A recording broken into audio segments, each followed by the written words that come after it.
বন্ধ করলে তো হবে না। আমি আজকে সকালে ভাইবা দিচ্ছে, মানে তারা আমাদের সাথে এনটিআরসির 18তম নিবন্ধন যারা নিচ্ছে তাদেরকে আমাদের দিবে নিয়ে আমাদের সময় মাঝে মধ্যে সমস্যা হয়। বড় কথা হলো স্যার, নতুন করে তাদের নিয়োগ দিবে, মানে 88-83,000 পরীক্ষা উত্তীর্ণ করবে। আমাদের শূন্যপদ কিন্তু ওরা দখল করবে, কারণ ওদের মার্ক একটু বেশি হবে, কারণ ওরা অনেকে দাল সনদ আছে। আবার যেহেতু এনটিআরসি পাস হলে শূন্যপদ বেশি, সবাই নিয়োগ 60-70-80 হলে আপনি নিয়োগ পাবেন না, কারণ 40 এটা তো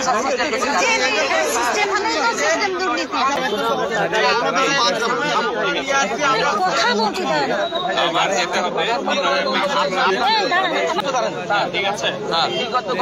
আপনারা এনডিআরসিতে যান, গিয়ে বলেন যে আপনাদের একজন প্রতিনিধির নাম্বার দেন, যাদের কাছ থেকে আমরা আপডেট নিতে পারবো। আমরা আপডেট দেওয়া আছে। এখন আমরা সহযোগিতা করছি, আমরা চলে যাচ্ছি। আপনারা আপডেট দিবেন, আর আপনারা আপডেটের ভিত্তিতেই আমাদের কর্মসূচি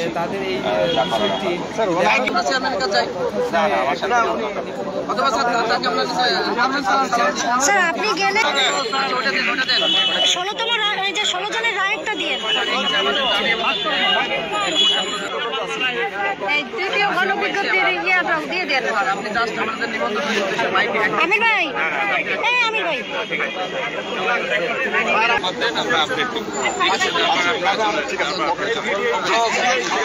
অনেক ধন্যবাদ স্যার। আমাদের বিষয়ে চিন্তিত না করে আপনারা আপনাদের জায়গায় আপনাদের স্ব দায়িত্বে নিরাপত্তা দেওয়ার জন্য থাকেন। আমরা আমাদের কথা শেষ করে এখান থেকে চলে যাবো ইনশাআল্লাহ। তাহলে এই বিষয়ে কথা বলার জন্য আমি প্রথমে আমির আহসান স্যারকে অনুরোধ করছি যে আমির আহসান স্যার আমাদের কার্যক্রমটা কি হয়েছে আর সাধারণ নিবন্ধনকারী যারা আগ্রহে আছে আসলে আমরা কি করতে চাচ্ছি এ বিষয়ে আগে আমির আহসান স্যার কিছু বলবেন।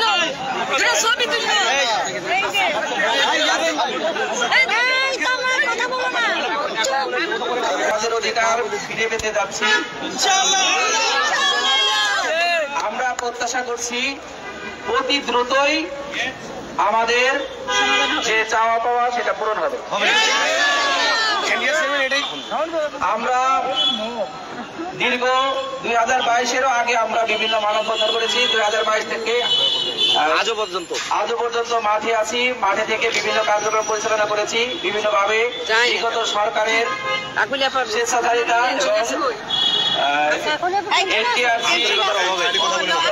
সরকারের মধ্যস্থ হয়ে আমাদের বিরুদ্ধে বিভিন্ন সময় বিভিন্ন পদক্ষেপ নিয়েছে, যে কারণে আমরা নিয়োগ বঞ্চিত।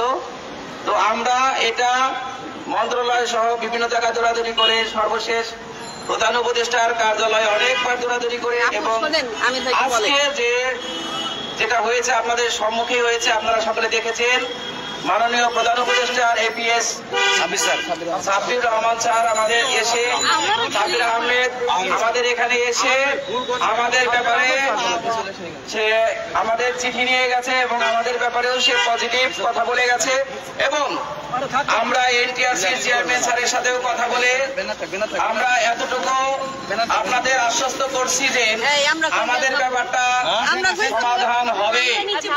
এবং সেই চিঠিটা যেটা প্রধান উপদেষ্টার বরাবর গিয়েছে এবং এনটিআরসি চেয়ারম্যান থেকে শিক্ষা মন্ত্রণালয় যাবে এবং শিক্ষা মন্ত্রণালয় থেকে আবার প্রধান উপদেষ্টার দপ্তরে যাবে, এই যে চিঠির প্রসেস, সেটা আমরা যে বিষয়টা চেয়েছি সে বিষয়টা হলো আমাদের এন্ট্রি লেভেল বয়স বিবেচনা করে এবং আমাদের সনদের মেয়াদ যে আজীবন সেটা বলবৎ দেখে যারা বৈষম্যের শিকার, সিস্টেম দুর্নীতির শিকার, তাদেরকে এন্ট্রি লেভেল বয়স বিবেচনা করে নিয়োগ দিতে হবে।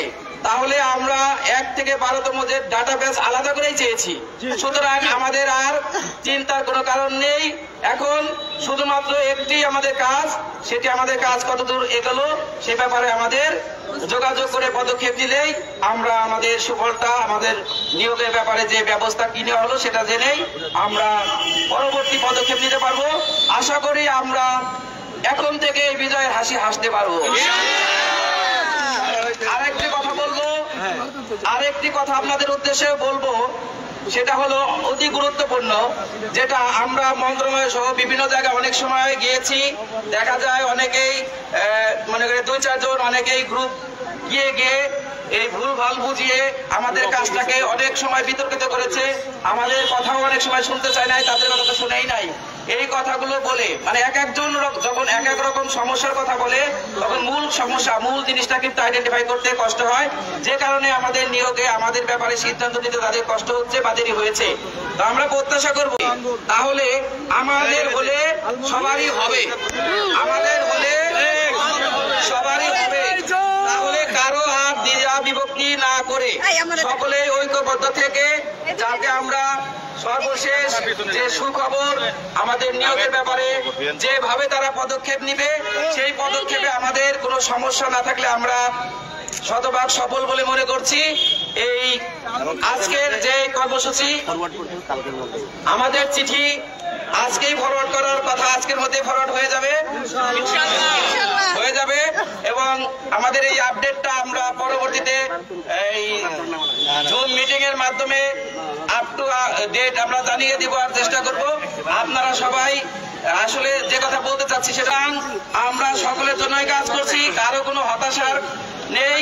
আমরা 1 থেকে 12তমদের বিজয় নিয়ে এসেছি, এখন শুধু সময়ের অপেক্ষা মাত্র। সবাইকে আবারও কষ্ট করে 64 জেলা থেকে এসে আমাদের সকল কার্যক্রমে সহযোগিতা করার জন্য, উপস্থিত থেকে আমাদের দাবির পথকে সুগম করার জন্য আবারও ধন্যবাদ জানাচ্ছি। আমাদের করণীয় সেটা যথাযথভাবে যার যার দায়িত্ব পালন করার জন্য সকল প্রকার মনোনিবেশ এবং